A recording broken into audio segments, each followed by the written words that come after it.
자, 다음으로 가치 다원론 보겠습니다. 우리가 앞서서 가치는 한 개만 존재하지가 않고 여러 개가 존재한다고 했어요. 가격은 한 개만 존재하지만 가치는 여러 개가 존재한다고 했습니다. 자, 왜냐하면 첫 번째로 부동산은 용도가 다양하기 때문에 그래요. 자, 부동산의 용도의 다양성.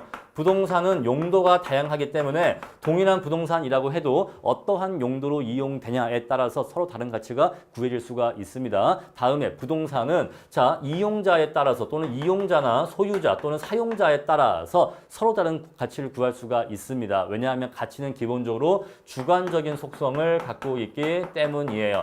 자, 여러분 예를 들어서 제가 여기 사용가치 이거 말씀드려 볼게요. 자, 제가 찰떡 초코파이라는 과자 아십니까? 초코파이인데 떡처럼 생긴 그 찰떡 초코파이가 있어요. 요거 아시는 분들은 아실 겁니다. 제가 군대에 있을 때 굉장히 좋아했던 그 과자인데요.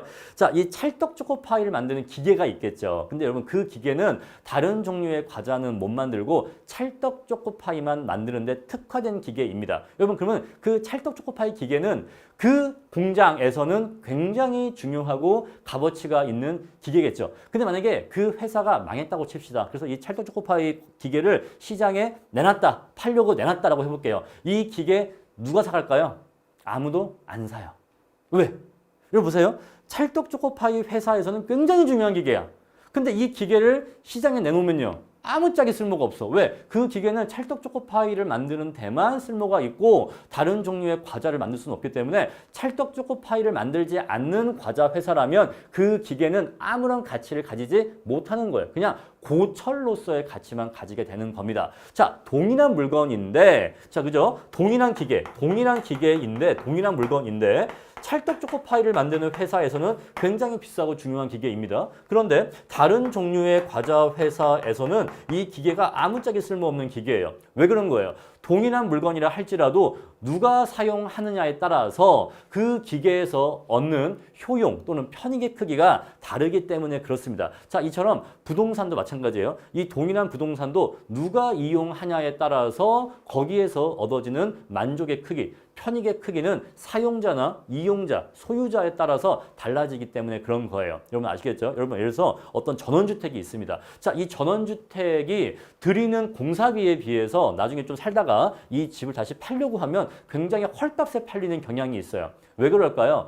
그 부동산에 대해서, 그 전원주택에 대해서 처음에 지은 사람은 굉장히 애착이 있고 사용 가치가 높았겠죠. 자기가 좋아하는 입지에 자기가 좋아하는 스타일로 건물을 지었을 거 아닙니까? 그런데 그 건물이 다른 사람이 보기에는 이거 좀 스타일이 약간 좀 이렇게 노티나는데 너무 좀 이거 마음에 안 드는데 왜 이렇게 지었지? 라는 부분이 있다는 거예요. 동일한 물건인데도 최초에 지른 사람한테는 내가 정말 꿈꾸던 집이야 라고 지었지만 다른 사람이 보면은 저거 너무 좀 촌스러운데 마음에 안 드는데 라는 게 있다는 거죠. 이해하시겠죠? 동일한 부동산이라고 해도 사용자가 누구냐 소유자가 누구냐에 따라서 그 부동산에서 얻는 만족의 크기는 다르기 때문에 하나의 부동산이라고 해도 서로 여러 종류의 다른 가치가 존재할 수 있다는 거예요. 이 정도로 말씀드리겠습니다. 자, 그럼 이제 우리가 하나씩 다양한 가치의 종류를 알아볼게요. 첫 번째, 교환 가치입니다. 여러분, 교환 가치는 굉장히 일반적인 가치예요. 통상적인 시장에서 거래될 수 있는 객관적인 가치라서 교환 가치는 기본적으로 시장 가치와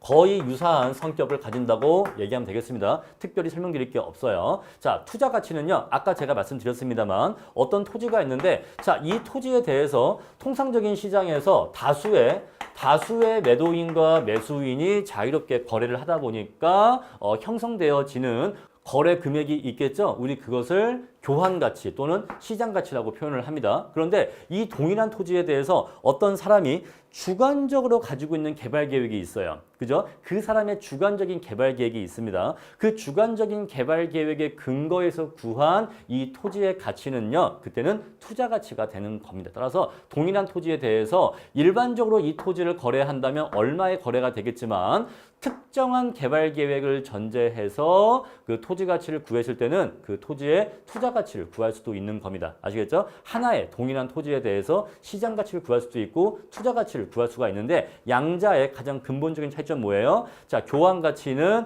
다수의 매도인과 매수인이 이 토지를 거래한다면 얼마의 거래가 될까 하는 것이고요. 투자 가치는 특정한 특정한 투자자를 전제로 해서 그 사람이 갖고 있는 개발 계획을 전제로 썼을 때의 거래 금액이라서 기본적으로 투자 가치는 주관적인 성격이 있는 거죠. 교환 가치는요. 다수의 매도인과 매수인의 의사가 반영되어 있으니까 객관적인 성격이 있는 것입니다. 양자의 차이점 기억해 주시고요. 자, 사용 가치는요. 어떤 물건의 생산성에 근거하고 있는 개념으로서 대상 부동산이 특정 용도로 사용될 때 가질 수 있는 가치를 사용가치라고 합니다. 여러분들 사용가치는요. 찰떡 초코파이 기계를 떠올리시면 돼요. 자, 찰떡 초코파이 회사 입장에서는 사용가치가 높겠죠. 왜? 그 용도로 쓸 때에는 사용가치가 높죠. 근데 일반적으로 시장에 내놨을 때는 아무도 안 사가겠죠. 따라서 사용가치는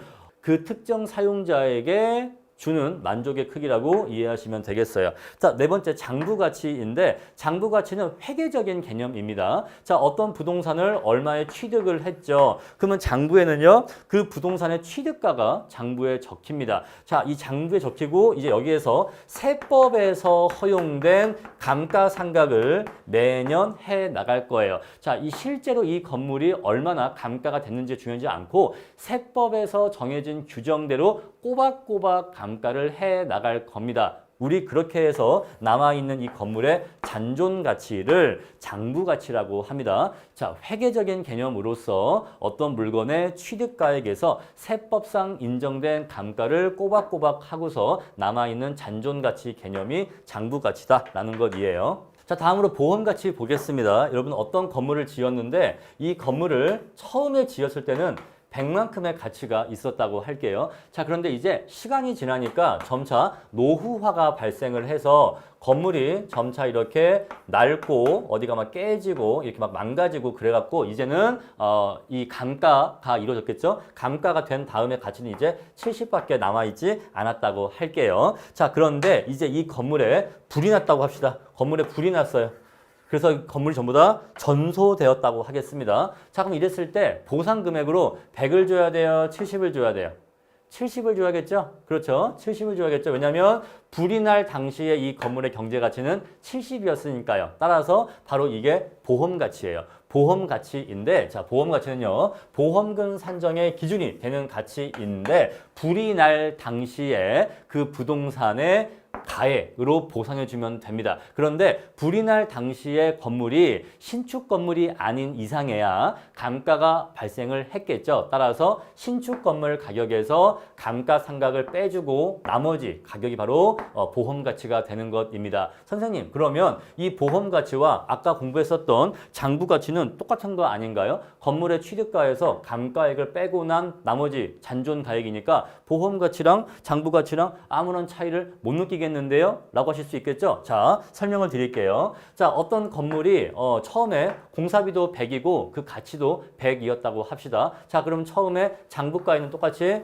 100이 잡혀 있겠죠? 자, 그런데 이제 뭐가 발생하냐면, 자, 감가상각을 어떻게 하느냐의 차이예요. 자, 정확하게 얘기하면 감가수정입니다. 이 표현을 정확하게 하면은 감가수정된 가치라고 얘기하시면 더 좋을 것 같아요. 자, 두 가지가 있어요.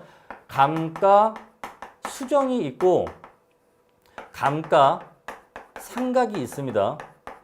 자, 우리가 어떤 건물의 가치가 시간이 지남에 따라 노후화되고서 가치가 하락하죠. 이 가치의 하락을 감정평가적으로 반영하는 것을 감가수정이라고 하고 세법에서 정해진 대로 가치를 줄여나가는 것을 감가상각이라고 해요. 자, 제가 지금 말씀드린 이 개념은 감가수정이었어요. 처음에 효용이 100이었는데 시간이 지나니까 실제의 가치가 70으로 30만큼 내려갔다. 그건 사실 감가수정을 말씀드린 겁니다. 자, 그런데 감가상각은요, 세법에서 이 건물의 수명을 10년짜리라고 치고요. 세법에서 이러한 종류의 건물은 수명이 10년이다. 따라서 10년 동안 매년 10%씩, 매년 10분의 1씩 감가상각을 하면 된다, 해야 된다라고 세법에서 정하고 있다고 쳐보죠. 자, 근데 이 건물은 지은 지 2년 지났습니다. 건물은 지은 지 2년 지났어요. 자, 그러면 이 건물의 실제적인 가치는 30만큼 감소했어도 회계장부로는 세법에서 정해진 대로 감가를 해야 되니까 1년에 10씩 감가를 시켜서 얘는 80의 가치가 있는 걸로 장부에 기록이 돼요. 아시겠죠? 실제의 가치는 70이지만 세법상의 회계 장부에는 80의 가치가 있는 걸로 계산이 돼요. 따라서 이 80이 장부 가치이고 이 70이 실제의 가치예요. 따라서 화재 보상을 줄 때에는 이 실제 가치대로 보상을 해줘야 되니까 보험 가치는 교과서 표현 고칠게요. 감가 수정된 가치라고 하겠습니다. 감가 수정과 감가 상각은 다르다. 감가 상각은 회계에서 세법에서 정한 대로 가치를 줄여 나간 것이 감가 상각이고 감가 수정은 감정평가에 의해서 실제적인 부동산의 가치 하락을 구하는 것을 감가 수정이라고 한다. 이쪽의 표현 수정하겠습니다. 감가 수정된 가치. 다음에 과세 가치. 여러분 과세 가치는 그냥 공시지가 떠올리시면 됩니다. 자, 어떤 집이 있었을 때 그 집의 공시지가와 실제 가격은 괴리가 발생하죠. 왜냐하면 자, 그 공시지가는 과세 가치이기 때문에 자, 과세를 부과하기 위한 행정적 목적의 가치라서 과세 가치와 그 집의 진실한 시장 가치는 괴리가 발생할 수가 있고요. 다음에 공익 가치. 자, 공익 가치는 어떤 부동산의 이용이 보존이나 공공 목적의 비경제적 이용이 있을 때 대상 부동산이 공익적인 목적으로 사용될 때 가지는 가치를 공익가치라고 해요. 자, 이것을 떠올리시면 됩니다. 설악산이라든가 설악산 또는요 해운대 또는요 남대문 뭐 이런 문화재 있죠? 문화재. 자, 이런 것들을 떠올리시면 됩니다. 자, 이러한 부동산들은 시장에서 거래가 이루어지지 않고 여러 사람의 공공의 목적에 이용될 때 그 가치가 있죠. 따라서 이러한 부동산들이 공익적 목적을 위해서 이용될 때 가지는 가치를 공익가치라고 이해하시면 되겠습니다. 어렵지 않습니다. 다른 말로 공공가치라고 합니다. 자, 일본에서 얘기하는 일본의 비시장 가치에 대해서 알아보겠습니다. 아니 선생님 왜 자꾸 이렇게 일본 얘기를 하시나요? 여러분 왜냐면요. 우리나라의 부동산 학이 과거 식민지의 잔재 때문에 저기 일본의 부동산에서 넘어온 게 많아요. 따라서 감정평가사 시험이나 공인중개사 시험이나 또는 부동산 제도, 부동산 관련 법규가 대부분 일본의 제도와 일본의 내용과 일본의 교과서를 베이스로 한 게 많아서 시험 문제에서 일본에 관한 내용도 자주 출제가 됩니다. 우리 앞에서 공부했었던 저지라는 개념도 사실은 일본의 용어인데 공부를 했죠. 따라서 일본에서 사용하는 이 부동산 개념과 용어도 공부를 하실 필요가 있어요. 실제로 시험에 나오기 때문에 공부를 하는 것입니다. 자, 첫 번째 보시죠. 특정 가격이라는 것이 있어요. 자, 감정평가에 특수한 조건이 특별한 조건이 수반되는 경우에 그 목적 성격에 맞도록 평가한 가격을 특정 가격이라고 합니다. 자, 어떤 부동산이 있는데 시장성이 있는 시장에서 거래가 되는 온전한 부동산이에요. 그런데 이 멀쩡한 부동산을 특별한 조건을 붙여서 조건부 감정평가를 했었을 때 구해지는 가치를 특정 가격이라고 합니다. 자, 조건부 평가가 뭔지는 우리 앞에서 이미 공부를 했죠. 일정한 조건을 전제로 해서 감정 평가를 할 때 우리 그것을 조건부 평가라고 하는데 조건부 평가를 해서 조건부 금액이 나오겠죠. 우리 그러한 금액을 특정 가격이라고 합니다. 자, 근데 두 번째 특수 가격은 반대예요. 시장성이 없는 부동산이에요. 자, 얘는 특정 가격은 시장성이 있는 부동산이지만 그냥 시장에서 거래가 될 수 있는 부동산이지만 특별한 조건을 붙여서 평가한 금액인데 특수 가격은 애초에 시장성이 없는 부동산이에요. 예를 들어서 남대문 같은 것들. 자, 그런 것들은 자, 시장성이 없기 때문에 일반적인 가치를 구할 수가 없고 그러한 것을 만드는데 얼마 정도의 비용이 들어가는가에서 그 가치를 구할 수밖에 없어요. 즉, 남대문의 가치를 구하라고 하면 남대문을 시장에 내놓으면 얼마에 팔린다라고 가치를 구할 수가 없고 그 남대문을 다시 만드는데 얼마 정도의 비용이 든다라고 하는 이 비용적인 측면에서 남대문의 가치를 구할 수밖에 없는데 우리 그러한 비용적인 성격만 반영된 가치를 특수 가격이라고 하는 거예요. 아시겠죠? 자, 시장 가치가 없어서 시장성이 없어서 저러한 거를 다시 만드는데 얼마 정도의 비용 들어가지 하는 비용적인 측면에서 구한 경제 가치를 특수 가격이라고 합니다. 자, 한정 가격은요. 인접지와 합병 분할을 전제로 해서 구해지는 가치를 한정 가격이라고 해요. 자, 어떤 토지가 있는데 이렇게 사거리가 있다고 해볼게요. 자, 자, 그랬을 때 이렇게 두 필지의 토지가 있습니다. 자, 얘가 A 토지, 얘가 B 토지. 여러분, A가 B 토지를 사든 B가 A 토지를 사든 누구든지 간에 서로의 토지를 사면 합병 증가가 발생하게 됩니다. 따라서 자, 정상적인 시장가가 아니라 너 내 토지를 사면 합병증가 발생하잖아. 따라서 그 합병증가의 일부도 나한테 좀 줘야지. 약간 좀 웃돈을 줘야 내가 팔지. 너가 내 땅 사면 뻔히 합병증가만큼 이익 보는 거 아닌데 내가 이 땅을 그냥 팔겠니? 합병증가 좀 나눠줘 라고 하겠죠. 자, 그렇게 해서 정상적인 시장 가격에다가 합병증가까지 고려된 가격을 한정가격이라고 해요. 일반적으로 합병증가가 있을 때는 더 웃돈의 거래가 됩니다. 바로 그게 한정가격이죠. 여러분들 그 강남역 가시면은 강남역에 서초 삼성타운 있잖아요. 자, 서초 삼성타운 가보신 분들은 아실 텐데, 자, 몰라도 설명드릴게요. 자, 이게 강남역이라고 할게요. 강남역. 이렇게 강남역이 있는데, 자, 여기에 뭐 A라는 그 다른 건물이 있어요. 그리고 이렇게 서초 삼성타운이 이렇게 있습니다. 엄청 큰 삼성 건물이 이렇게 있어요. 자, 삼성이 처음에 이 서초 삼성타운을 지을 때 이 모서리에 있는 이 건물을 매입하고자 했습니다. 그 당시 시세에 몇 배를 준다고 했대요. 그 당시 시세에 몇 배를 준다고 했는데도 이 건물주가 삼성한테 이 건물을 팔지 않았습니다. 그래서 결국 삼성은 이 건물을 사지 못하고 요만큼 이 건물을 남겨두고 나머지 요렇게밖에 건물을 지을 수밖에 없었어요. 굉장히 열받는 일이었겠죠. 그 당시에는. 왜냐면 삼성은 돈이 많으니까 야, 몇 배 더 줄게. 막 3배, 4배 줄게. 그냥 지금 팔아. 했는데도 끝까지 안 팔았대요. 근데 여러분 삼성이 왜 이 건물을 살려고 했었을 때 막 3배, 4배 준다고 했을까요? 합병 증가가 있기 때문이고, 그리고 일단은 꼴 보기 싫잖아요. 건물이 이렇게 되는 게 꼴 보기 싫잖아요. 이게 건물을 가리잖아요. 그러니까 여러분 삼성이 입 깎고 건물 뭐 몇 백억 더 주는 게 이게 문제겠습니까? 건물이 멋있게 쫙 잘 나와야 되는데 이게 아주 눈에 뭐죠? 눈에 이거 뭐 눈곱이라고 할까? 하여튼 굉장히 눈에 가시인 거죠. 그래서 자, 웃돈을 준다고 했는데 한정 가격으로서 웃돈을 준다고 했는데 끝까지 안 팔아서 지금도 모서리에 이렇게 남아 있다라는 일화가 있습니다. 자, 이렇게 해서 일본의 비시장 가치 세 가지도 정리를 해주세요. 자, 워크북 풀어보겠습니다. 1번 문제. 부동산의 가치는 장래에 기대되는 유형의 편익을 현재 가치로 환원한 값을 의미하고 무형적 편익을 포함하지 않는다? 아니에요. 유형적, 무형적 모든 종류의 편익을 다 포함합니다. 그리고 금전적, 비금전적 편익도 다 포함해요. 즉 모든 종류의 편익을 다 포함하기 때문에 이거 틀린 표현이고요. 자, 2번. 가치는 이러이러한데 금전적인 것뿐만 아니라 비금전적인 것도 포함할 수 있다? 네, 맞아요. 뭐 명예, 자부심, 뭐 안정감, 전부 다 모든 종류의 편익을 다 현가합을 하면 그 부동산의 가치를 구할 수가 있습니다. 자, 3번입니다. 부동산 가치는 부동산의 소유에서 비롯되는 현재 편익을 미래 가치로 환원한 값이다. 틀렸죠. 자, 미래의 편익을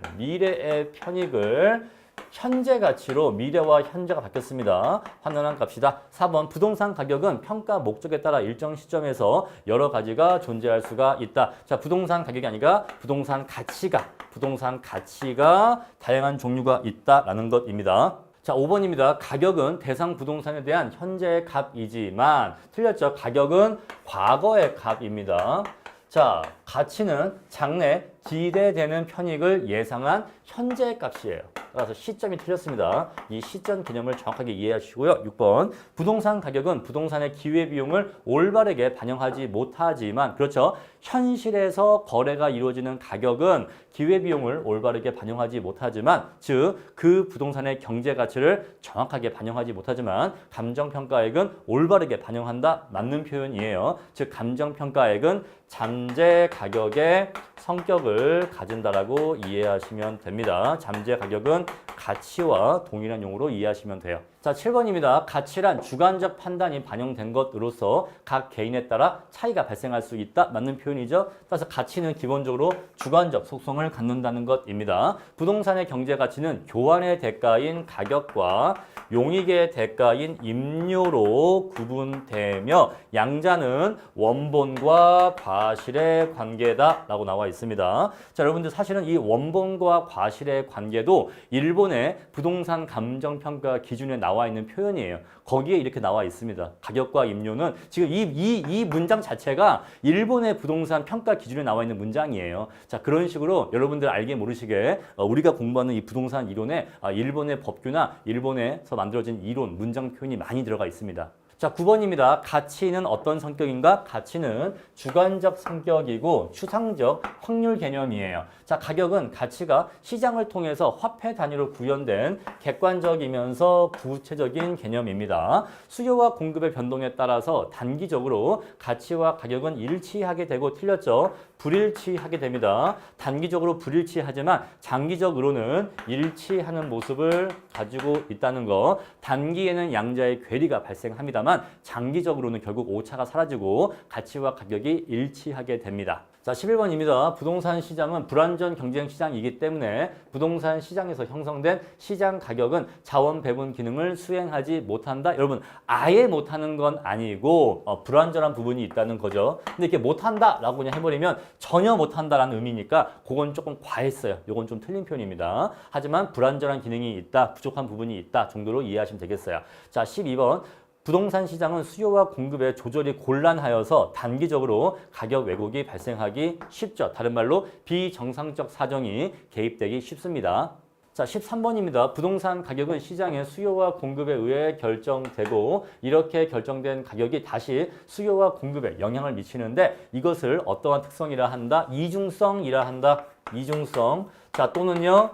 피드백 관계라고 하죠. 이중성 피드백. 14번 부동산 가격은 수요가 감소하더라도 즉각적으로 하락하지 않는 어떤 특성이 있다? 하방 경직성. 아래로는 잘 내려가지 않는 특성이 있다. 왜냐하면 부동산은 실사용이 가능하고 그리고 보통 사람들은 자기가 산 가격 이하로는 내놓지 않기 때문에 하방 경직성을 갖고 있다는 것입니다. 자, 15번입니다. 두 가지 이상의 권리가 동일 부동산에 있을 때에는 그 각각의 권리의 가격을 정할 수 있다. 여러분, 우리가 부동산을 가지고 있다, 소유한다라고 하는 것은 소유권이라고 하는 권리를 갖고 있는 건데 자, 이 소유권이라고 하는 것은 부동산에 대한 100% 권리를 얘기합니다. 자, 그런데 이 하나의 소유권은 사실 여러 개의 부분 권익으로 이루어져 있는 거예요. 여러 개의 부분 권익으로 이루어져 있기 때문에 각각의 권리마다 별도의 경제 가치를 구할 수가 있는 겁니다. 자, 예를 들어서 자, 이 권리가 사용 수익권이라고 할게요. 사용 수익권. 자, 사용 수익권을 따로 떼어서 남한테 팔 수가 있죠. 바로 그게 전세를 주거나 월세를 주는 것입니다. 자, 집값은 전체가 얼마인데 자, 너가 이제 사용 수익권만 줄게라고 해서 전세금이나 월세를 받을 수 있게 되는 거죠. 그런 식으로 각각의 권리마다 가격이 정해지게 된다는 거. 자, 16번 화폐 가치와 부동산의 가격은 비례한다. 여러분, 16번 틀린 표현이에요. 자, 화폐 가치하고요, 부동산 가치는 서로 반비례한 관계가 있습니다. 자, 제가 앞에서 인플레이션 말씀을 드렸는데 인플레이션이라고 하는 거는요, 즉 다른 말로 물가의 상승이라고 하는 것은 제가 뭐라고 했죠? 실물 자산의 가치 상승 현상이고 반대로 화폐 자산의 가치 하락 현상이라고 했죠. 자, 인플레가 발생하면 실물, 부동산과 같은 실물의 가치는 올라갑니다. 집값이 올라가죠. 땅값이 올라갑니다. 그런데 예금 통장 또는 주식 이러한 것들의 가치는 내려갑니다. 따라서 인플레는 실물 자산의 가치는 올라가지만 화폐, 예금이나 주식처럼 화폐 금액으로 화폐 형태를 갖고 있는 자산의 가치는 떨어져요. 따라서 화폐 가치와 부동산 가격은 서로 반대 방향으로 움직이기 때문에 반비례 관계가 있습니다. 다음 17번입니다. 시장 가치란 한정된 시장에서 성립될 가능성이 있는 대상 물건의 최고 가액을 말한다. 요거 틀렸죠? 한정된 시장 아니고요. 통상적인 시장입니다. 통상적인 시장. 자, 한정된 시장은요, 아까 제가 말씀드린 것처럼 자, 이렇게 인접지에 합병 분할을 전제로 할 때 이렇게 자, A 토지가 B를 사거나 또는 B 토지가 A를 사거나 A와 B 사이에서만 발생하는 가격이 시장이 다수의 매도인과 매수인이 참여하는 게 아니라 A와 B 이 둘 사이에서만 시장이 한정되어서 거래가 이루어지기 때문에 그래서 일본 기준에서는 이러한 경우의 가격을 한정 가격이라고 하는 거예요. 아시겠죠? 한정 가격의 한정은 시장이 한정되었다는 의미입니다. 그런데 시장 가치는 이렇게 한정된 시장이 아니라 통상적인 시장이라서 다수의 매도인과 매수인이 참여하는 시장이죠. 그리고 두 번째, 최고 가액이 아니라 최빈치의 개념이기 때문에 이거 틀린 표현입니다. 자, 18번 대상 물건에 대한 감정평가액은 적정 가격을 기준으로 결정하는 것이 원칙이다. 아니에요. 자, 감정평가의 일반 원칙은 시장 가치로 구하는 것이 일반 원칙이고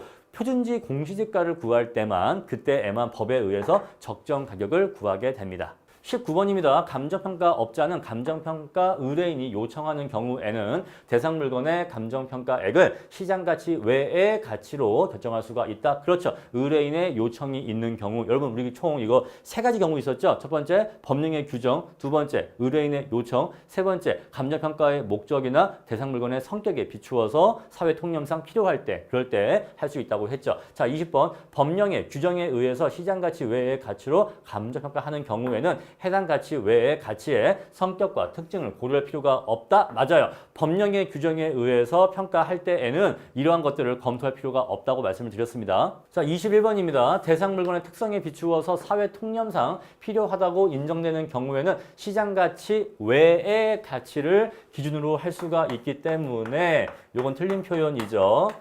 자, 22번 대상 부동산이 특정 용도로 사용될 때 가질 수 있는 가치를 사용가치라고 말씀을 드렸습니다. 아시겠죠? 자, 23번입니다. 투자 가치는 투자자가 대상 부동산에 대해 갖는 주관적인 가치라고 말씀드렸어요.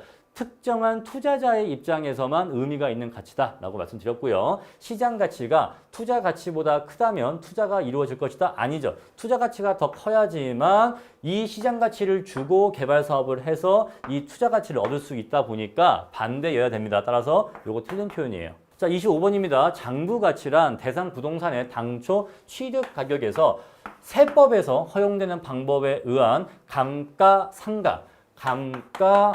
감가상각액을 제외한 장부상의 잔존 가치를 말한다. 자, 근데 이러한 장부상의 잔존 가치는 실제 부동산의 경제 가치와 일치한다, 아니면 괴리될 수 있다? 괴리가 될 수가 있다. 왜냐하면 건물의 실제적인 가치 하락을 반영하는 게 아니라 그냥 세법에서 정한 대로 형식적으로 가치를 빼나가기 때문에 실제의 부동산 가치와는 괴리가 발생할 수가 있어요. 자, 6번 어떤 부동산의 최고 최선의 이용이 보전, 보존과 같은 공공 목적의 비경제적 이용에 있을 때 가지는 가치를 공익가치라고 한다, 또는 공공가치라고 한다는 것입니다. 자, 이렇게 해서 제 2절 강의 마치겠습니다.